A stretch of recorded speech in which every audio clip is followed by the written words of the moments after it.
위한 확전으로 전쟁이 발발할 위험은 현저히 높아졌고 위험 단계에 이르렀습니다. ইরানকে মিসাইল দেবে কিম জন উন। ইরানে মার্কিন হামলাকে গ্যাংস্টার সুলভ বা গুন্ডামি বলে ধিক্কার জানালো উত্তর কোরিয়া। উত্তর কোরিয়ার শাসক স্পষ্ট ঘোষণা দিয়েছেন, ইরান চাইলে ইসরায়েলকে মানচিত্র থেকে মুছে ফেলার মতো মিসাইল দিতে প্রস্তুত পিয়ংইয়ং।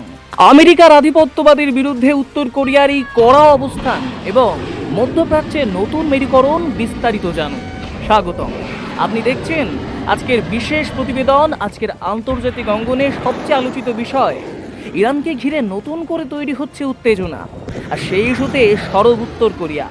মার্কিন অবস্থানের কড়া সমালোচনা করে পিয়ংইয়ংকে গ্যাংস্টার সুলভ আচরণ বলে অভিহিত করেছে উত্তর কোরিয়ার সর্বোচ্চ নেতা কিম জন উন। তিনি স্পষ্ট বার্তা দিয়েছেন, ইরান চাইলে প্রয়োজনীয় সামরিক সহায়তা দিতে প্রস্তুত পিয়ংইয়ং। আন্তর্জাতিক মহলে এই মন্তব্য ঘিরে শুরু হয়েছে তীব্র আলোচনা ও বিশ্লেষণ। দীর্ঘদিন ধরেই নর্থ কোরিয়া এবং ইরানের মধ্যে সামরিক ও প্রযুক্তিগত সহায়তা নিয়ে নানা জল্পনা রয়েছে।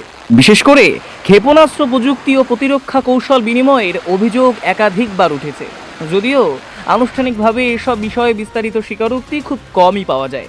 অন্যদিকে ইউনাইটেড স্টেটস বরাবরই দাবি করে আসছে, ইরান ও উত্তর কোরিয়ার ক্ষেপণাস্ত্র এবং পারমাণবিক কর্মসূচি আঞ্চলিক ও বৈশ্বিক নিরাপত্তার জন্য বড় হুমকি। ওয়াশিংটন ইতিমধ্যেই কঠোর নিষেধাজ্ঞা আরোপ করেছে এবং কূটনৈতিক চাপ বজায় রেখেছে। এই পরিস্থিতিতে সবচেয়ে বড় আলোচনার প্রশ্ন হয়ে উঠেছে মধ্যপ্রাচ্যের নিরাপত্তা। বিশেষ করে ইসরায়েলের নিরাপত্তা ইস্যু নতুন করে সামনে এসেছে। বিশেষজ্ঞদের মতে, যদি ইরান উত্তর কোরিয়ার সামরিক সহযোগিতা আরও গভীর হয়, তাহলে তা মধ্যপ্রাচ্যের শক্তির ভারসাম্যের বড় পরিবর্তন আনতে পারে। বিশ্লেষকরা বলছেন, সরাসরি বড় যুদ্ধের সম্ভাবনা এখনই স্পষ্ট নয়, তবে কৌশলগত অবস্থান শক্ত করা, সামরিক মহড়া বৃদ্ধি এবং আঞ্চলিক মিত্রদের সক্রিয় ভূমিকা, এসবই আগামী দিনে আরও বাড়তে পারে। এর ফলে মধ্যপ্রাচ্যে নতুন মেরুকরণ স্পষ্ট হতে পারে।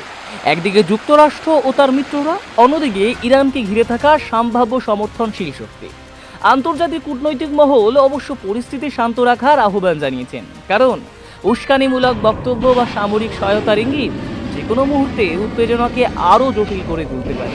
সব মিলিয়ে ইরানকে কেন্দ্র করে উত্তর কোরিয়ার কড়া অবস্থান বিশ্ব রাজনীতিতে নতুন সমীকরণ তৈরি করছে। এখন নজর থাকবে ওয়াশিংটনের প্রতিক্রিয়া কি হয়, তেহরান কি অবস্থান নেয় এবং মধ্যপ্রাচ্যের দেশগুলো কেমন কৌশল গ্রহণ করে। এই উত্তেজনার আবহে কূটনৈতিক সমাধানই কি শেষ পর্যন্ত পথ দেখাবে, নাকি আরও কঠোর অবস্থান বিশ্বকে নতুন সংকটের দিকে ঠেলে দেবে, সেটাই এখন বড় প্রশ্ন।